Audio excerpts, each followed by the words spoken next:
जैसा कि सबको पता है क्वेश्चन नंबर 16 तक सॉल्व करवा चुके थे और यही क्वेश्चन नंबर 16 हमने आपको इसमें लगभग 5-6 क्वेश्चन हमने आपको करने दिए थे। अभी तक किसी ने भी करके मेरे इस नंबर पे सॉल्यूशन नहीं भेजा है, तो क्वेश्चंस को कर ले और इस नंबर पर सॉल्यूशन को जरूर भेजें ताकि ये पता चले हाँ आपने सही क्वेश्चन किया है या गलत क्वेश्चन किया है।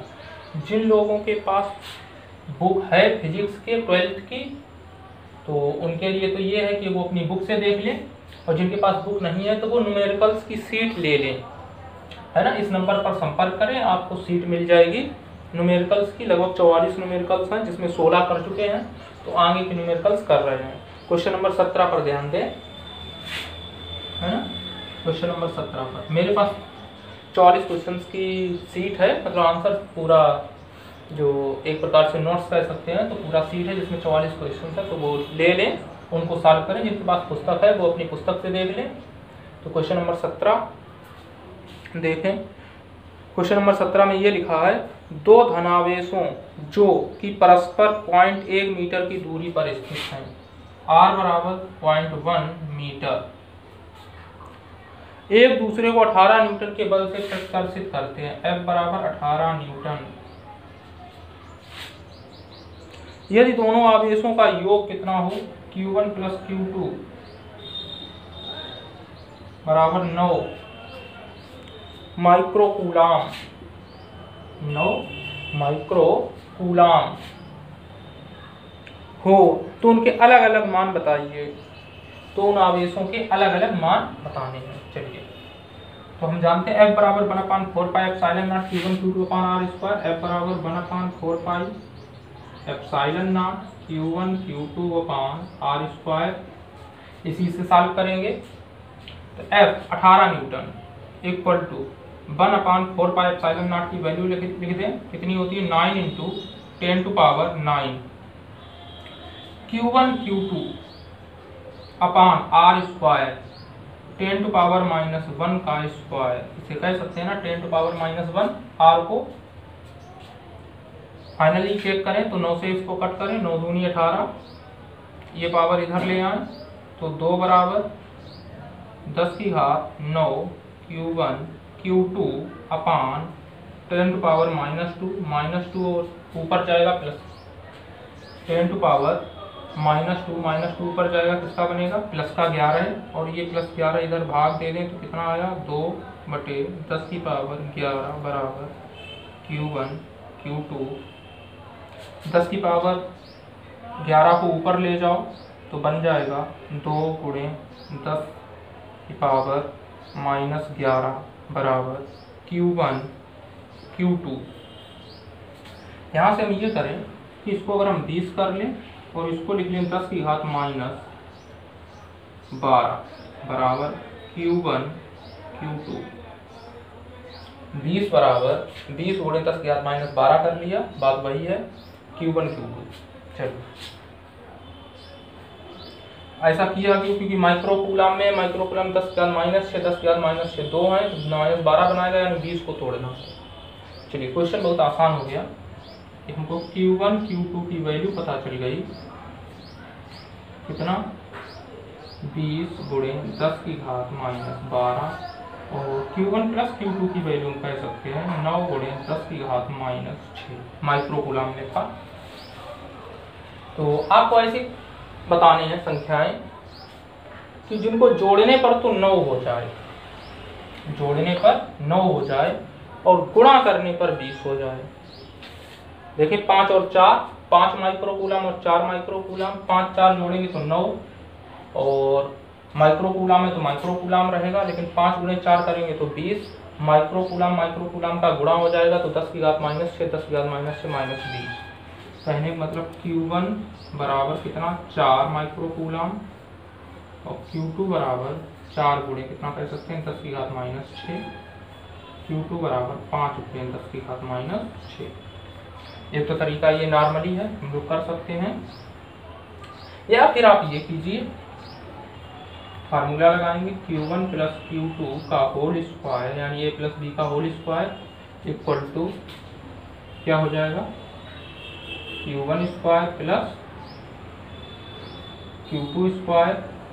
चलिए इसके अलावा भी हमें एक थोड़ा अच्छा शॉर्टकट बता दे रहे हैं, उससे ज़्यादा जल्दी क्लियर हो जाएगा। क्या कर सकते हैं आप कि Q1 माइनस Q2 का whole square equal to Q1 plus Q2 का होल स्क्वायर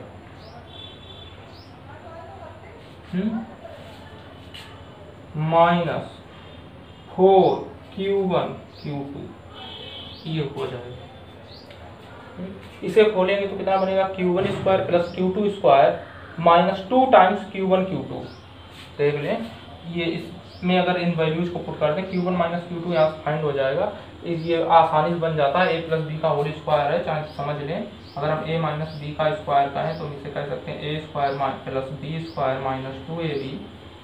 और अगर हम a प्लस बी का होल स्क्वायर कहें तो हम इसे कह सकते हैं a square plus b square plus 2ab। अगर हम इसी में माइनस 4ab करते हैं तो ये कितना बच गया, माइनस का 2ab, है ना। अगर हम इसी में माइनस का 4ab कर दें तो हम इसे कह सकते हैं a square plus b square, है ना। जैसे यहाँ भी माइनस 4ab कर दें, कहने मतलब इतने बराबर इतना होता है तो इतने बराबर इतना होगा, दोनों 4ab घटा दिया, यहाँ से 4ab घटाया तो इधर भी घटाना पड़ेगा, इधर वाली वैल्यू चेक करें तो माइनस का 2ab बचेगा। यानी कि इतनी चीज़ को हम ये लिख सकते हैं। और यही क्या लिखा है, ये लिखा है इतने बराबर इतना संभव है, a माइनस बी का होल स्क्वायर बराबर a प्लस बी का होल स्क्वायर माइनस का 4ab। तो इसमें वैल्यूज को पुट कर लेंगे तो यहाँ से भी वैल्यूज Q1 और Q2 क्या निकल आएंगी, आसानी से फाइंड हो जाएंगे। देख लें, है ना। इन सब चीज़ों को हम माइक्रो कूलाम में ही कह दें, चाहे ऐसे लिख लें 9 माइक्रो कूलाम, तो आप आसान हो जाएगा। Q1 minus Q2, Q1 minus Q2 का whole square, Q1 plus Q2 9 का square minus 4 times Q1 Q2, 4 times Q1 Q2। इसका मतलब ये है micro coulomb into micro coulomb, 10⁻⁻12 का मतलब। तो यहाँ हम लिख सकते हैं माइनस 20, है ना। ये कितना हो गया, 4 गुणे माइनस 20, 4 गुणे 20। और अगर माइक्रो कूलाम ले तो दोनों जगह माइक्रो कूलाम ले लेंगे तो पावर वही बन जाएगी सेम। यहाँ स्क्वायर है तो माइक्रो कूलाम स्क्वायर, यहाँ माइक्रो कूलाम स्क्वायर हो जाएगा, चाहे माइक्रो कूलाम स्क्वायर और यहाँ माइक्रो कूलाम स्क्वायर।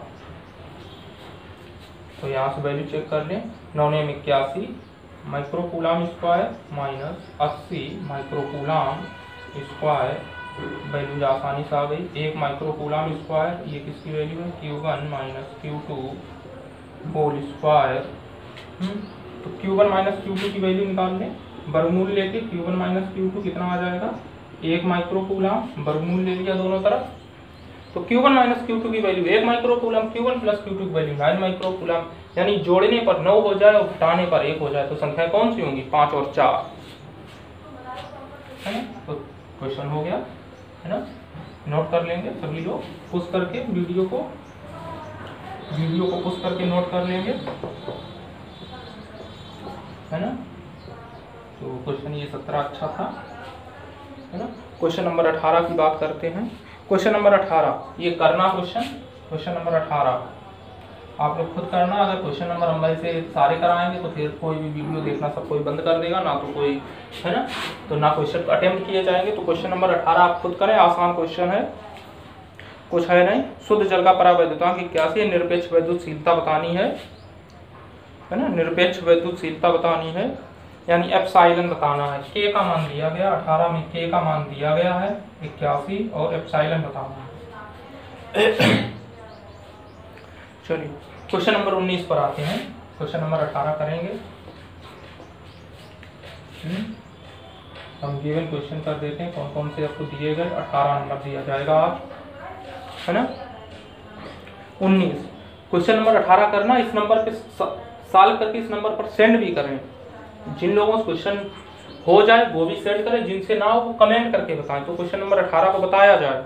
इससे पहले हमने कई क्वेश्चन 5 या 6 बता चुके हैं कि क्वेश्चन करके आना, तो वो क्वेश्चन हमने बताए थे, शायद 4 नंबर था, 5 नंबर था। इसके अलावा हमारे ख्याल से 17 नंबर या 15 नंबर क्वेश्चन था, और भी जो कोई होंगे 14 नंबर क्वेश्चन था, है ना। तो ये हमने दिए थे कि ये क्वेश्चन करके लाइएगा, ठीक है। तो क्वेश्चन नंबर 19 पर आते हैं। वैद्युत क्षेत्र के किसी बिंदु पर स्थित, क्वेश्चन नंबर 19 है, वैद्युत क्षेत्र के किसी बिंदु पर स्थित 5 × 10⁻⁻4 कूलाम आवेश पर Q बराबर 5 × 10⁻⁻4 इतना कूलाम। आगे क्या कह रहा है, आगे यह कह रहा है कि 2.25 न्यूटन का बल कार्य करता है, इतने कूलाम पर इतने न्यूटन का बल कार्य करता है। वैद्युत क्षेत्र की तीव्रता बतानी है, E बराबर बताना। तो हम जानते हैं E बराबर क्या होता है, E बराबर F/Q0। एकांक आवेश पर लगने वाला बल वैद्युत क्षेत्र की तीव्रता है, एकांक आवेश पर लगने वाला बल वैद्युत क्षेत्र की तीव्रता है। तो E बराबर फाइंड कर लेंगे आसानी से, F 2.25 बटे 5 × 10⁻⁻4। -4 को ऊपर ले जाओ और इससे इसको कट कर लें, तो 5 से कट करो, दशमलव लगाया, 5 × 20 = 25 × 10⁻⁴ प्लस का 4 यानी 4.5 × 10⁻³ न्यूटन पर कूलाम। मात्रक क्या रहेगा, न्यूटन पर कूलाम। वैद्युत क्षेत्र की तीव्रता, वैद्युत क्षेत्र की तीव्रता। क्वेश्चन नंबर 19 हो गया। क्वेश्चन नंबर 20 पर आए। क्वेश्चन नंबर 19 हो गया, क्वेश्चन नंबर 20 पर आए। क्वेश्चन नंबर 20 देखें, एक स्थान पर 1000 न्यूटन पर कूलाम का वैद्युत क्षेत्र पूर्व की ओर है। अच्छा प्रश्न है। एक स्थान पर 1000 न्यूटन पर कूलाम, E बराबर 1000 न्यूटन पर कूलाम, कह सकते हैं 10⁻³ न्यूटन पर कूलाम। 1000 को 10⁻³ कह लो, इतने न्यूटन पर कूलाम, चाहे 10⁻³ न्यूटन पर कूलाम। जो वैद्युत क्षेत्र की दिशा है E पूर्व की ओर है।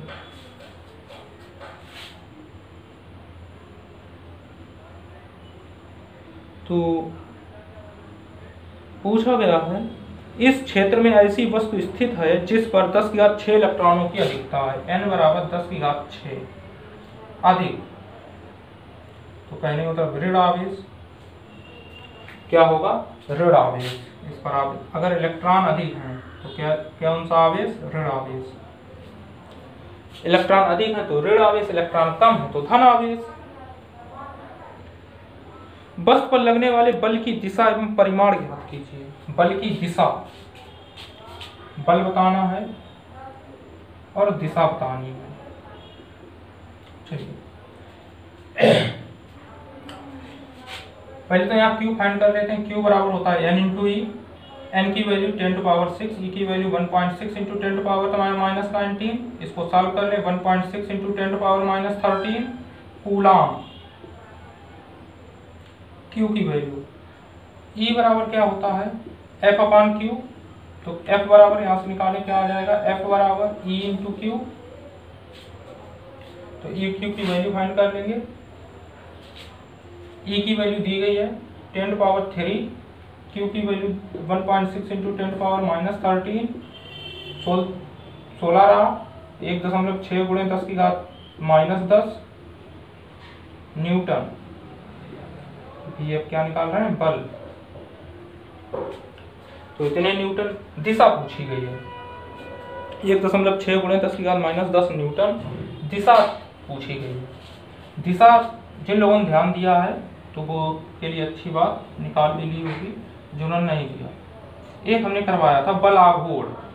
जब वैद्युत क्षेत्र की दिशा ये हो, इस पर एक द्विध्रुव ऐसे रखा हो, माइनस वाला चार्ज यहाँ रखा था, प्लस वाला चार्ज यहाँ रखा था, तो यह क्या होता है, वैद्युत द्विध्रुव वैद्युत क्षेत्र की दिशा में घूमने का प्रयास करता है। वैद्युत क्षेत्र की दिशा ऐसे घूमेगा, ऐसे। अगर ये ऐसे घूमने का प्रयास करेगा तो यहाँ पर क्या है, ये वाला बल इधर लगता था और ये वाला बल इधर लगता था। ये F1 है, ये F2 है। तो माइनस वाले बल की जो दिशा होती है, माइनस चार्ज वाले बल की दिशा जो होती है, वो वैद्युत क्षेत्र की दिशा के विपरीत होती है। -4 यहाँ देखिए दिशा इधर है, वैद्युत क्षेत्र की दिशा पूर्व में है, तो बल की दिशा क्या होगी? पश्चिम में। बल की दिशा क्या होगी? पश्चिम में। तो बल की दिशा भी पता चल गई, बल की दिशा पश्चिम में। दिशा निकालना बहुत अच्छी चीज है, दिशा निकालना सीखें, है ना। बल की दिशा क्या होगी? पश्चिम में। क्वेश्चन नंबर 20 हो गया।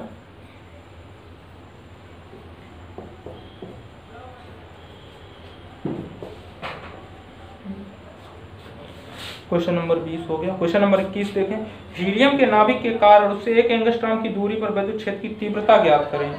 तो दूरी दी गई है क्वेश्चन नंबर 21 में, R बराबर 1 एंगस्ट्रॉम, 1 एंगस्ट्रॉम कहने का मतलब 10⁻⁻10 मीटर,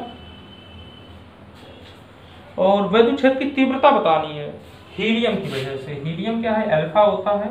अल्फा क्या है? 2 इलेक्ट्रॉन होता है। तो Q फाइंड कर लेंगे, N की वैल्यू 2 गुणे E की वैल्यू 1.6 गुणे 10⁻19, तो Q पता चल गया 3.2 गुणे 10⁻19। R पता है। तो वैद्युत क्षेत्र की तीव्रता E बराबर एक फार्मूला हम लोगों ने पढ़ा था, 1/4πε0 Q/r²। तो इसकी वैल्यू 9 × 10⁻9। Q की वैल्यू, ये फार्मूला अच्छा है वैद्युत क्षेत्र की तीव्रता के लिए, न्यूटन पर कूलम। Q की वैल्यू 3.2 गुणे 10⁻⁻19 बटे r², 10⁻⁻10 का होल स्क्वायर, गुणा कर ले 32 नियमा 288, 28.8 गुणे, इसे सॉल्व करेंगे तो बचा कितना? 10⁻9 गुणे 10⁻⁻19 बटे 10⁻⁻20। इसे सॉल्व कर ले, ये ऊपर जाएगा प्लस का बनेगा, तो एक पावर बचेगी केवल प्लस की, एक इसमें आएगी, तो कितना हो गया? 28.8 गुणे 10⁻10 न्यूटन पर कूलम। 28.8 गुणे 10⁻10 न्यूटन पर कूलम।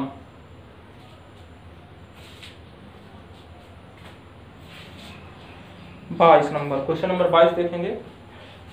सोने का नाभिक है, Z मतलब परमाणु क्रमांक उसका 79 है, त्रिज्या दी गई इतने मीटर है, नाभिक धनावेश रूप से वितरित है, इस आवेश के कारण नाभिक की सतह पर किसी बिंदु पर वैद्युत क्षेत्र की तीव्रता बतानी है।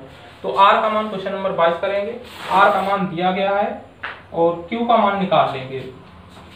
क्वेश्चन नंबर 22 में Q का मान निकाल लेंगे, क्योंकि Z बराबर 79 है, तो कितने प्रोटॉन? 79, कितने इलेक्ट्रॉन? 79। तो Q बराबर N × E, Q बराबर N × E। N की वैल्यू पता है 79, N की वैल्यू क्या रहेगी? यही N रहेगा। E रखेंगे, Q निकाल लेंगे, R दिया गया है तो R वैल्यू फाइंड करके E निकालेंगे। क्वेश्चन नंबर 22 भी करेंगे, 18 और 22 क्वेश्चन सॉल्व करके बताएंगे, है ना। क्वेश्चन नंबर 22 ये कौन सा? क्वेश्चन नंबर 22 है। Z 79 दिया गया तो प्रोटॉन भी 79, Q निकाल लेंगे 79 गुणे 1.6 गुणे 10⁻⁻19 से, और R आपको दिया गया है। R कितना दिया गया था? 6.6 गुणे 10⁻⁻15। तो क्वेश्चन अब सॉल्व हो जाएगा। ठीक। क्वेश्चन नंबर 23 देखें, कह रहा है 5 गुणे 10⁻⁸ कूलम बिंदु आवेश से कितनी दूरी पर वैद्युत क्षेत्र की तीव्रता 450 वोल्ट पर मीटर होगी। दूरी निकालनी है, इस सवाल में दूरी निकालनी है। तो Q बराबर 5 गुणे 10⁻⁸ कूलम, E बराबर दिया है 450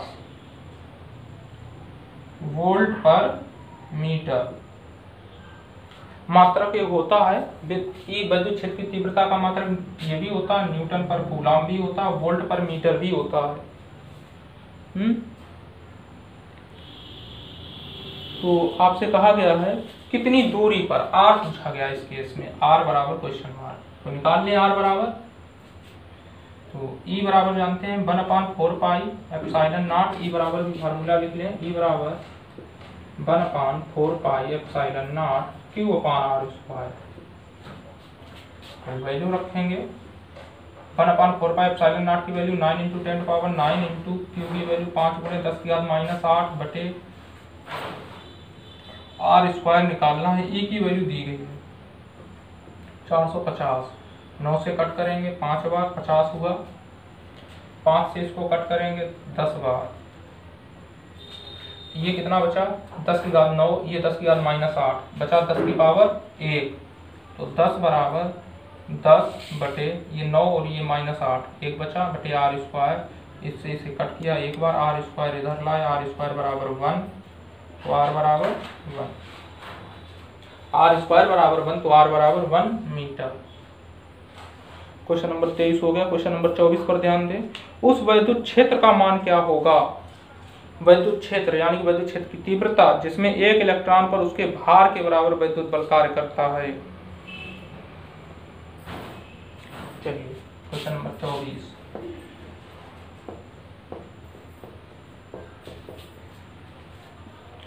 उस वैद्युत क्षेत्र का मान क्या होगा? 24। E बराबर क्वेश्चन मार्क जिसमें एक इलेक्ट्रॉन पर एक इलेक्ट्रॉन मतलब 1.6 × 10⁻19 Q, एक इलेक्ट्रॉन पर उसके भार के बराबर वैद्युत बल कार्य करता है। F बराबर mg भार। इलेक्ट्रॉन का भार कितना होता है? इलेक्ट्रॉन का द्रव्यमान 9 × 10⁻31 किलोग्राम लगा दें। F निकालेंगे 9 × 10⁻31 × G का मान 10। G का मान क्या होता है? 10। सॉल्व कर लेंगे 9 × 10⁻30 F इतने न्यूटन। E बराबर F/Q। F का मान 9 × 10⁻30, Q का मान 1.6 × 10⁻19, -11 बचेगा, 16 से कट कर लें, 16/80 दशमलव लगाया है ना, दशमलव यहाँ से हटाएंगे, एक 0 बढ़ जाएगा, 90 हो गया। 16/80 बचा 10, 16 × 96 बचा 4, 16 × 2 = 32, 16/80 गुणे 10 की घात -11, 5.625 गुणे 10 की घात -11 न्यूटन पर कूलाम। न्यूटन पर कूलाम। क्वेश्चन नंबर 24 हो गया। Question number 25।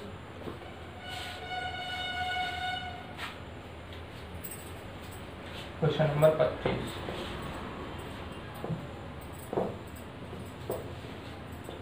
क्वेश्चन नंबर 25 यह है, एक बूंद है, दो क्षैतिज व आवेशित प्लेटों के बीच उत्पन्न वैद्युत क्षेत्र में संतुलन की अवस्था में लटकी है। एक यहाँ बूंद है, यहाँ पर E है, यहाँ पर E है, वैद्युत क्षेत्र। इस वैद्युत क्षेत्र के कारण यह बूंद कहाँ है? संतुलन की अवस्था में बीच में लटकी हुई है। बूंद का द्रव्यमान, इसका जो द्रव्यमान है m है, उसका मान दिया गया है। ये कोई बूंद है, यह लटकी हुई है, इसका मास दिया गया द्रव्यमान 4.8 गुणे 10 की घात -10 ग्राम ऐसे कर लेते हैं। बूंद का द्रव्यमान m बराबर 4.8 गुणे 10 की घात -10 ग्राम, किलोग्राम में बदलें, 4.8 गुणे 10 की घात -13 किलोग्राम है ना, -3 हो जाएगा, और तो -13 किलोग्राम। उस पर आवेश Q बराबर कितना है? 2.4 गुणे 10 की घात -18 कूलाम। आवेश कितना है?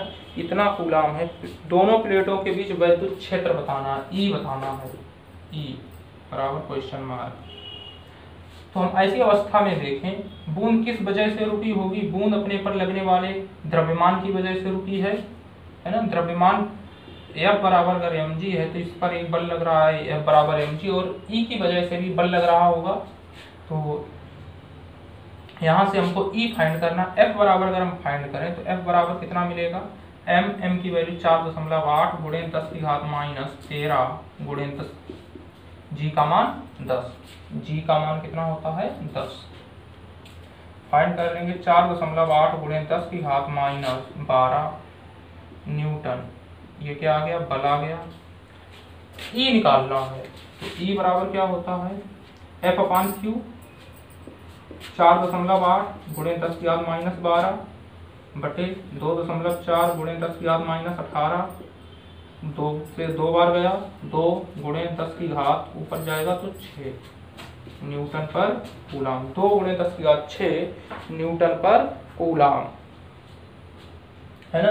प्रश्न में जो सॉल्व करके आंसर दिया गया वहां जी का मान 9.8 माना, हमने 10 मान लिया क्योंकि आंसर जो है वो आसानी से आ जाए, आंसर जो है वो आसानी से आ जाए। क्वेश्चन नंबर 24 ये था 25, क्वेश्चन नंबर ये जो था वो था 25 के बाद क्वेश्चन नंबर आते हैं 26 पर।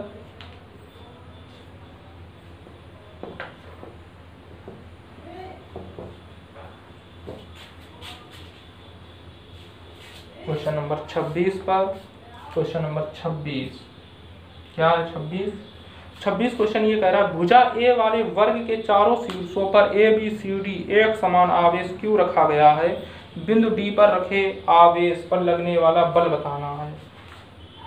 चलिए आसान क्वेश्चन है, ए है, बी है, सी है, डी है, सभी पर क्या रखे हैं, एक समान आवेश क्यू रखा है, यहाँ पर क्यू, यहाँ भी क्यू, यहाँ पर भी क्यू और यहाँ पर भी क्यू। ये भुजा ए, ये भुजा ए, ये भुजा ए और ये भुजा भी ए। तो पूछा डी पर लगने वाला बल, डी पर कितने बल लगेंगे, अगर हम डी पर लगने वाले बलों की बात करें, एक ए की वजह से लगेगा जिसका नाम क्या होगा एफ ऑफ ए डी, है ना, एफ ऑफ ए डी, चलिए चाहे ऐसे नाम दे देते हैं एफ ऑफ ए। इसकी वजह से सी की वजह से लगेगा, इस दिशा में लगेगा जिसका नाम क्या होगा एफ ऑफ सी, जिसका नाम क्या होगा एफ ऑफ सी।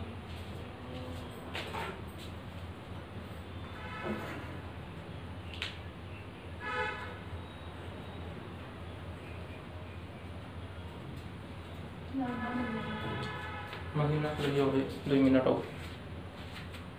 इस बल का नाम क्या होगा एफ ऑफ सी। एक बी की वजह से भी बल लगेगा, बी की वजह से जो बल लगेगा वो ऐसे बल लगेगा, क्योंकि ये प्लस है, जो जैसे अगर ये प्लस है तो ये भी प्लस है, ये माइनस तो ये भी माइनस, इसकी वजह से बल ऊपर की ओर लग जाएगा, रिपल्सन, प्रतिकर्षण। ये प्लस तो ये भी प्लस इधर जाएगा, ये माइनस तो ये भी माइनस तब भी इधर जाएगा, ये प्लस तब भी, तो इसकी वजह से जो बल की दिशा होगी वो कुछ यूं होगी। क्योंकि ये सब कितने हैं 90 डिग्री पर है, तो हमारे पास जो ये सिचुएशन रहेगी, ठीक है, 2 तरीके हैं इसके आंसर लाने के। ये एंगल टोटल कितना रहेगा 90 डिग्री, टोटल एंगल कितना रहेगा 90 डिग्री। ये वाला जो रहेगा वो रहेगा एफ ऑफ बी। अगर हम यहाँ पर BD की बात करें तो BD रेखा की तो कितना हो जाएगा √2 टाइम्स ए, क्योंकि ये वर्ग है तो √2 टाइम्स ए, है ना भाई, कर्व पर बराबर सिर्फ दोनों भुजाओं पर बने वर्गों का ये ए तो ये कितना हो जाएगा √2 टाइम्स ए। यहाँ हम क्या कर सकते हैं एफ ऑफ ए निकाल लें, कितना हो जाएगा 1/4 pi epsilon not Q1 Q2 का मतलब Q² एफ ऑफ सी निकाल लें तो 1/4 पाई एप्सिलॉन नॉट Q² समीकरण नंबर 2। एफ ऑफ बी निकाल लें तो कितना हो जाएगा F of B 1/4 pi epsilon not Q²√2a²। तो इसे हम सॉल्व करें तो 1/4 पाई एफ ऑफ बी बराबर 1/4 पाई एप्सिलॉन नॉट Q²/2a², समीकरण नंबर 3। 1 और 2 देखें, एक जा रहा है ऊपर एफ ऑफ ए, ये एफ ऑफ सी जा रहा है इधर, तो इन दोनों को अगर हम सॉल्व करेंगे तो हमारे पास फार्मूला क्या रहेगा, F of A B, A और बी की F of A C, F of A C का कंक्लूजन हम निकालेंगे तो कितना आता है जानते हैं, F A square plus F C square plus 2 times F A into F C into cos theta. Cos theta, theta कितना है 90 डिग्री, कॉस 90 की वैल्यू कितनी हो जाएगी 0, कॉस 90 0, कहने का मतलब इतना पूरा क्या हो गया 0। इन दोनों को चेक कर लेंगे कितना आ जाएगा, ये दोनों आपस में इक्वल हैं, वैल्यूज इक्वल हैं, तो वैल्यूज अगर इक्वल हैं तो हम यहाँ से क्या कह सकते हैं, इन दोनों को देखकर एफ ऑफ ए बराबर एफ ऑफ सी, कोई भी एक रख दो तो हम यहाँ लिख सकते हैं एफ ऑफ ए, अगर इनको इक्वल कर लें तो कितना हो जाएगा 2 times F of A square, तो √2 बाहर, और यहाँ से एफ ऑफ ए, ये किसकी वैल्यू हो गई फाइनली एफ ऑफ सी। जो एफ ऑफ ए सी होगा अब उसकी दिशा भी किधर होगी, इधर ही हो जाएगी। भाई ए इधर जा रहा है, सी इधर जा रहा है, दोनों का परिणामी कहाँ से गुजरेगा, बिल्कुल बीच से। अब आप देखेंगे है ना, इतना नोट कर लिया हो तो इन दोनों को रख कर देते हैं। जो एफ ऑफ ए सी है ये एफ ऑफ बी है, रुक जाओ, एफ ऑफ बी है और एफ ऑफ ए सी है, दोनों की दिशा सेम है। अगर दोनों की दिशा सेम है तो उन दोनों को बलों को जोड़ देंगे तो एफ जो टोटल है वो कितना आ जाएगा, एफ ऑफ बी और plus F of A C. F of B का मान 1/4 pi epsilon naught Q square upon 2a square plus F of A C का मान कितना √2 times F of A, F of A की value 1/4 pi epsilon naught Q square upon A square. तो इसको क्या करो, इन दोनों को सॉल्व कर लो, समझ ले। एफ ऑफ बी जो है वो जाएगा इधर, एफ ऑफ ए इधर, एफ ऑफ सी इधर, तो एफ ऑफ ए और एफ ऑफ सी का परिणामी गुजरेगा यहाँ से। तो अब एफ ऑफ बी और एफ ऑफ ए सी क्या हो जाएंगे बराबर, तो एफ ऑफ ए सी का मान हम लोग निकाल चुके हैं, F of A C √2 into F of A. F of जो ए है वो ये रखा है, तो इन दोनों में अगर हम कॉमन ले लें कितना आएगा 1/4 pi epsilon naught Q square भी कॉमन, ए स्क्वायर भी कॉमन, बचा क्या 1/2 प्लस √2। तो ये क्या है फाइनली एफ है लगने वाला परिणामी पद, है ना। दिशा क्या हो गई समझ से, बी से डी की ओर, दिशा क्या हो जाएगी बी से डी की ओर। क्वेश्चन नंबर कहाँ तक पहुंच गए, क्वेश्चन नंबर ये 26 था, क्वेश्चन नंबर 26 था।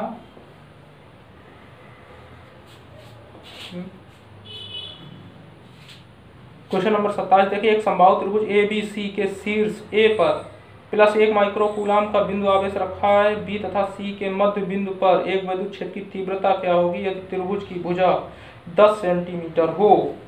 तो क्वेश्चन नंबर 27 हम बता रहे हैं, है ना। और इसके साथ ही क्वेश्चन नंबर जो 28 है ना, इसे आप करने की कोशिश कीजिएगा और नहीं तो पूछिएगा जरूर कि कोई जो भी क्वेश्चन है। क्वेश्चन नंबर 27 हम आपको पहले बता दे रहे हैं कि त्रिभुज एबीसी के ए शीर्ष पर, त्रिभुज एबीसी क्या है समबाहु त्रिभुज है, ए शीर्ष पर 1.1, ये ए है, बी है, ये सी है, यहाँ पर जो रखा है Q बराबर 1.1 माइक्रोकूलम, कहने मतलब 10⁻⁻6 से कह सकते हैं 1 × 10⁻⁷। क्यू का मान इतना है और भुजा जो है वो 10 सेंटीमीटर है, ये भी 10 सेंटीमीटर, ये भी 10 सेंटीमीटर, ये भी 10 सेंटीमीटर। अगर ऐसा है तो हम इसे कह सकते हैं 10 सेंटीमीटर को मीटर में बदल लें, कितना 10 × 10⁻⁻2 यानी 10⁻1 मीटर। सभी को लिख सकते हैं 10⁻1 मीटर, सबको लिखने की जरूरत भी नहीं है, केवल यही वाली समझ लें। BC का मान कितना हो गया इतना। इसके मध्य बिंदु पर क्या पूछी गई विद्युत क्षेत्र की तीव्रता, ये बिंदु P है, P पर E का मान बताना है। तो P पर E के मान के लिए क्या करेंगे, ऐसे एक लाइन ड्रॉ करेंगे, ये मध्य बिंदु है, तो ये क्या होगा, इस त्रिभुज में अगर BP A की बात करें तो AP क्या है, लंब है, ये क्या है, आधार है, ये क्या है, कर्ण है। इसका मान है कितना, 10⁻⁻1। तो हम जानते हैं लंब कितना होता है, लंब हमेशा जाएगा साइन थीटा के साथ, कर्ण इंटू साइन थीटा। तो कर्ण कितना, 10⁻1 साइन थीटा। अगर कोण 60 डिग्री है, क्योंकि समबाहु है, तो साइन 60 की वैल्यू √3/2, √3/2 गुणे 10⁻1 मीटर। अब हमको क्या बताना है यहाँ पर, विद्युत क्षेत्र की तीव्रता। तो E बराबर 1/4 pi epsilon not Q/r²। 9 × 10⁻⁹ Q का मान 1 × 10⁻⁷ का मान, इसका स्क्वायर कर देंगे, √3/2 गुणे 10⁻⁻1, इसका स्क्वायर करके वैल्यू को सॉल्व करेंगे। कुल मिला के आंसर क्या आएगा, ये 3 ऊपर चला जाएगा, 9 × 27, 12.5, ये 4 वर्ग हो जाएगा। 3 से 3 तक, इस 3 से ये 3 काट देंगे 3 बार, 4 ऊपर जाएगा, 3 गुणे, सॉल्व कर लेते हैं, 9 गुणे, यहाँ से देखें 10⁻2 प्लस में अपान 3, अब 2 घूम के ऊपर जाएगा, 4 बनेगा, और 10⁻⁻2 बनेगा। 3 से इसको कट कर लें, 3 से 9, 3 × 12 गुणे 10⁻4 न्यूटन पर कूलम। 12 गुणे 10⁻4 न्यूटन पर कूलम। ठीक है, तो यही रहेगा आंसर। तो क्वेश्चन नंबर 27 का होगा, अगले क्वेश्चन बाद में करेंगे। और हाँ, जितने क्वेश्चन बताए गए सारे क्वेश्चन कर जरूर लें। जिनसे क्वेश्चन ना हो वो इस नंबर पर संपर्क करें, और जिनके पास क्वेश्चंस नहीं है, क्वेश्चंस की सीट नहीं है, वो इस नंबर पे संपर्क करके क्वेश्चंस की सीट मंगवा लें, है ना, क्वेश्चंस की सीट मंगवा लें। Thank you.